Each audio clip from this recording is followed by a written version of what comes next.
The second is, and this is again, we have an activity to do here. The second part is called as Animus slash Anima. And if you have known the concept, this concept has been present in India for years now, where we value the masculine energy and also the feminine energy. Now, what does it mean? It means that every individual can reach to their full potential only when there is a union between the masculine as well as feminine characteristics. Now, coming to the point, I'm going to share a slide. Again, this will be an activity. So, pay attention to the words which are written, and again, write on your piece of paper, like write masculine and write the words if at all these words are present in you right now. When I say present in you, it should be visible, right? Present in you should not mean that no, it's present, but it has not come out yet. When I share the screen, you will be seeing the masculine traits, and just no, don't circle, just write down which are the characters which are already present in you. It's okay if all of them are present, and also it is okay if none of them are present. Okay, moving on, and this is the slide. So this is the feminine slide, and these are the feminine characters. So when I say just write it down, don't, if you see empathy, compassion, emotional, expressive, building relationships, if all of them are present, then you can write nurturing and caring as a whole. If only one or the two things are present, then you write only those 2-3 words.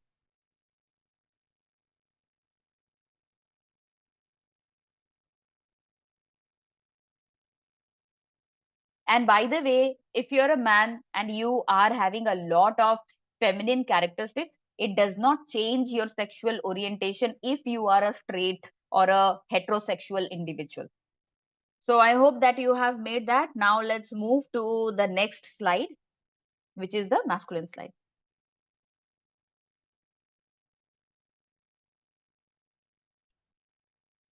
So here we have 5 big headings.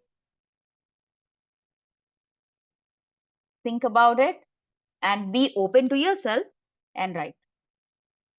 And again, it is totally fine if there are none of the characteristics which are present in you, or all the characteristics which are present in you.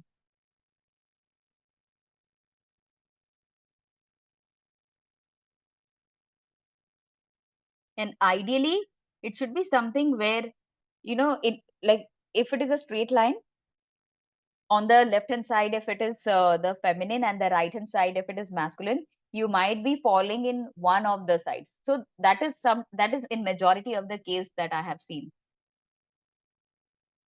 And some of these words can also be subjective.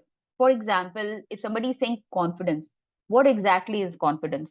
Does that mean that confidence mean I can speak in front of 100 people, or it is confidence that to go and ask for somebody's phone if my phone is not working? But it is the basic level of non-hesitance. Please identify what are the characteristics which are there. Now that we know that, okay, so majority of you said that, okay, you fall into feminine. One person has said that they fall into both the character, which is amazing. So ideally, that should be the case, that we need to fall under both the characteristics. When we say we need to fall under both the characteristics, we also need to realize now that, okay, if we are falling under feminine more, then the masculine side is something that needs to be developed, right? That if we are falling more on the feminine side, like I said, it is amazing. That means that you can feel the emotions, right? You're very empathetic. Now, why do we need the masculine side? So that you will not get used to feel a lot of emotions. Like when you feel a lot of emotion, it also becomes easy for other people to manipulate you. Does that mean that we stop ourselves from not feeling that? No. We need to raise boundaries. That raising boundaries is masculine, being masculine. So small little things where you have been told that you cannot do that. That is somewhere where you feel, oh, I had to do it, but I cannot do it. So this is why we need to understand and respect the masculine side as well.